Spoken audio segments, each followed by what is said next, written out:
E aí, meu povo, tudo bem com vocês? Meu nome é Thaís, bem-vindos ao segundo episódio da série Defeitos Lidando com Pessoas Difíceis. Então vem comigo pra gente começar.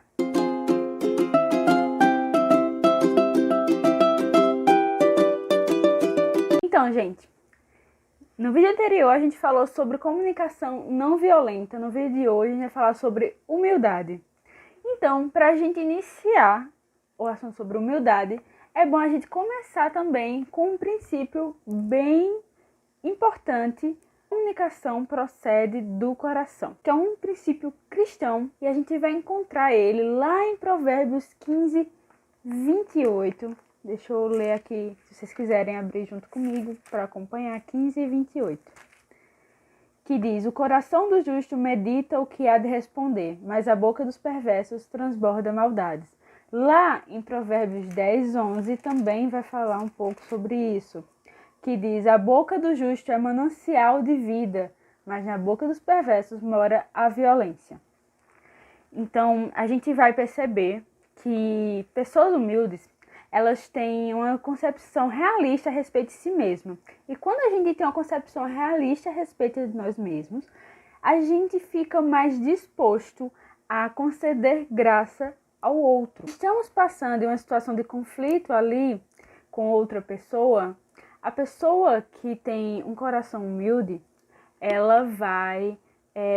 se aquilo que o outro está falando pode ser interpretado de duas formas, a pessoa humilde vai escolher interpretar aquilo com olhos de amor, com olhos da graça. Muito diferente de uma pessoa que é orgulhosa. Porque quando somos orgulhosos, e a maioria das pessoas, todas as pessoas são orgulhosas, incluindo eu e você, quando a gente se considera além do que somos, acima daquilo que Deus designou, então a gente não vai reagir dessa forma. Então, uma coisa muito importante que a humildade nos faz perceber é que, por conta do efeito do pecado na mente humana, a gente está sujeito a... somos capazes de discernir, de julgar, de entender e de se comunicar mal.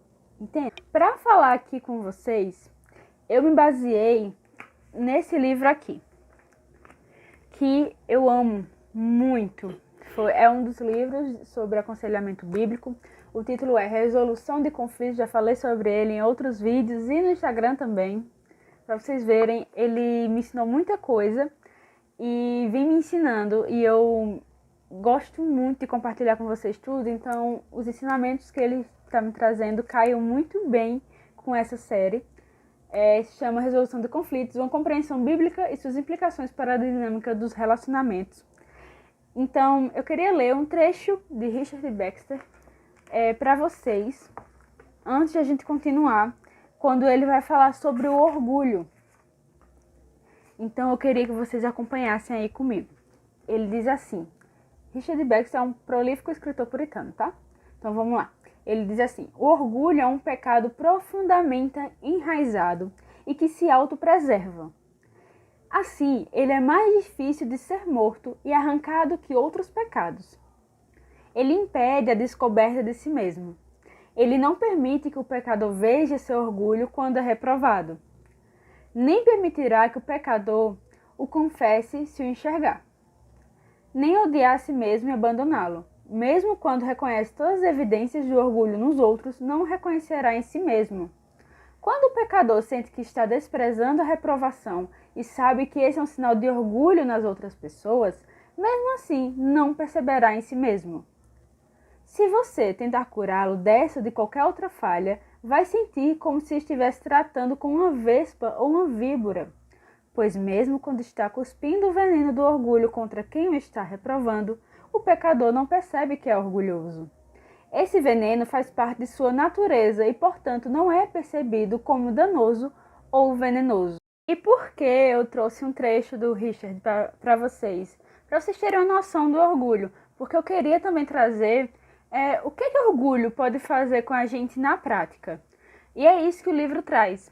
É isso que ele também traz muita coisa na prática, o que nos ajuda muito a ponderar sobre isso, tá? Então, quem tem um livro e tiver como abrir, quem não, eu vou ler só os tópicos, como o orgulho pode nos afetar, tá bem? Diz assim, vê só. O orgulho, ele pode nos tentar responder defensivamente, ou seja, culpar alguém ou alguma outra coisa, ou justificar nosso pecado, ou faz a gente ficar irado quando a gente é reprovado. O orgulho faz isso com a gente. Ele pode nos tentar exagerar. O que isso quer dizer? Quer dizer que ele pode nos levar a mentir a respeito de nós mesmos, as nossas habilidades, as nossas virtudes. O orgulho também pode produzir em nós uma atitude severa, crítica, condenatória, acusadora e intolerante em relação aos outros. O orgulho também pode nos levar a incluir em uma discussão fragmentos desnecessários de informações a respeito de nossas realizações, o que leva os outros a ficarem com raiva, porque além de não ter nada a ver, eu estou falando de mim naquela discussão, também não vai resolver ali o problema, tira totalmente o foco, enfim. O orgulho também pode nos tentar a concordarmos exteriormente com os outros, apesar de não concordarmos interiormente. O orgulho pode nos tentar também a dizer sim, quando a gente deveria dizer não. O orgulho pode nos tentar mostrar parcialidade no conflito para favorecer a opinião de uma pessoa, ou seja, eu só vou ficar do lado da pessoa que eu estimo. Então a gente não consegue ser parcial. Por mais que a gente tenha uma opinião própria, quando a gente está lidando com um conflito entre outras pessoas que a gente não está envolvido, a gente não deve favorecer ninguém, e sim ajudar a solucionar. O foco realmente é solucionar. O orgulho também pode nos tentar a sermos indecisos. Podemos estar tão preocupados a respeito de como a decisão será vista pela pessoa de quem estamos buscando reconhecimento, que gastamos uma quantidade excessiva de tempo tentando olhar para a decisão de todos os pontos de vista. Tá vendo que sempre o orgulho tenta levar a gente nas situações que favoreçam a gente ou as pessoas a quem nós amamos, a quem nós estimamos, respeitamos. Então, na verdade, ele foca mais em nós do que realmente num problema a ser resolvido. O que me leva a trazer outro ponto, que qual é a diferença entre orgulho e humildade? A gente já sabe o que o orgulho é, como o Richard falou, a gente vê como ele pode nos afetar, mas qual é realmente a diferença entre ele e a humildade?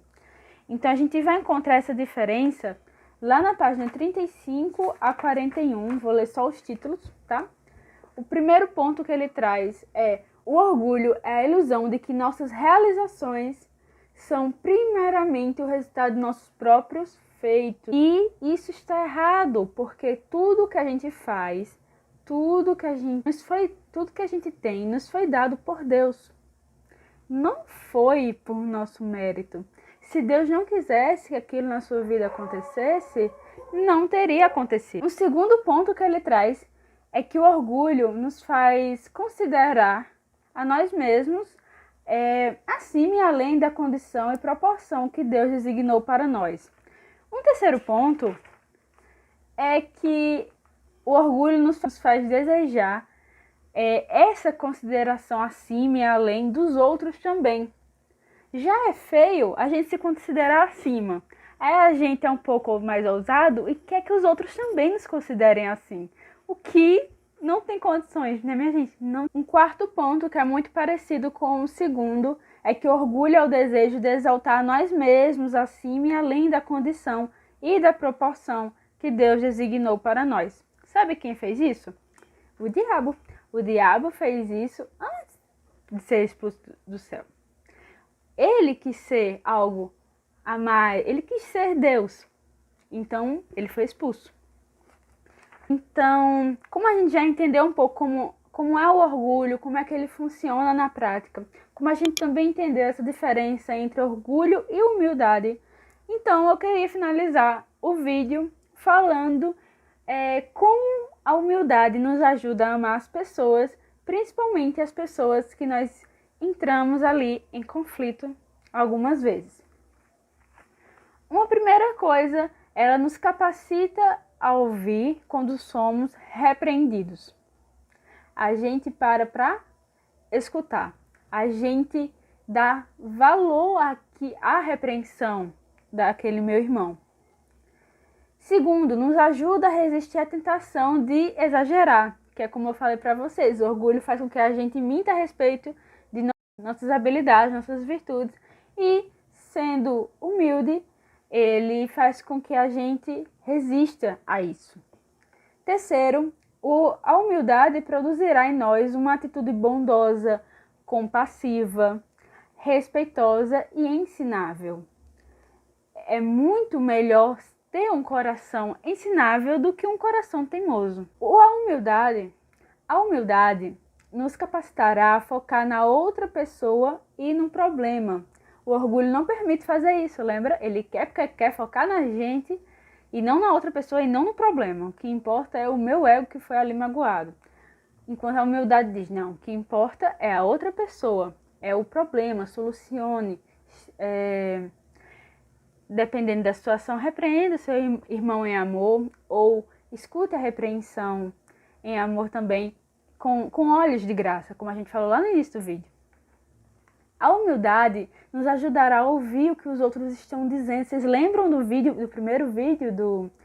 primeiro episódio, que falava justamente sobre isso, que a gente às vezes não liga para o que os outros estão dizendo.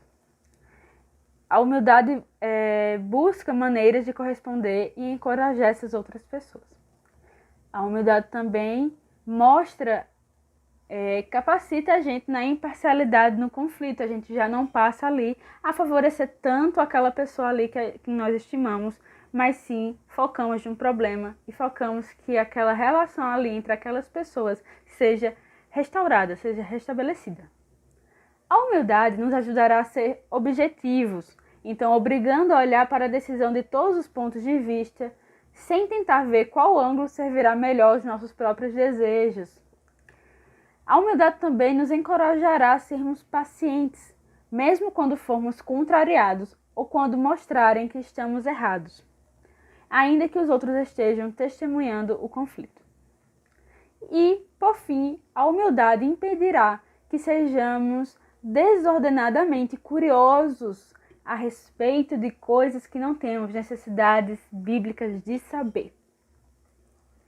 Então, eu espero realmente que esse segundo episódio, falando sobre humildade, conjuntamente com o primeiro, a gente possa estar repensando os nossos relacionamentos, a gente possa estar mudando algumas atitudes, mudando o jeito de interpretar as coisas, de ouvir as pessoas, dar nossa atenção realmente aos outros. E é isso. Ainda tem o terceiro, quarto e quinto episódio pela frente. A gente ainda falando dessa série, defeitos, lidando com pessoas difíceis. E eu espero que vocês me acompanhem nisso, porque eu tô amando trazer para vocês esse conteúdo. E me segue, tá? Lá na página Thaís Ariarref, vou deixar o arroba aqui. Se inscreve no canal, ativa o sininho, deixa teu joinha, porque ajuda muito o canal aqui, para mais pessoas chegarem aos conteúdos e saberem mais sobre a palavra de Deus e também sobre psicologia. E esse canal é de tudo um pouco. E é assim que a gente gosta, porque o ser humano é biológico, psicológico, social e espiritual. Então, por que não trazer de assuntos que englobam todos esses aspectos da nossa vivência aqui mesmo? Então, é isso. Um beijo e até mais.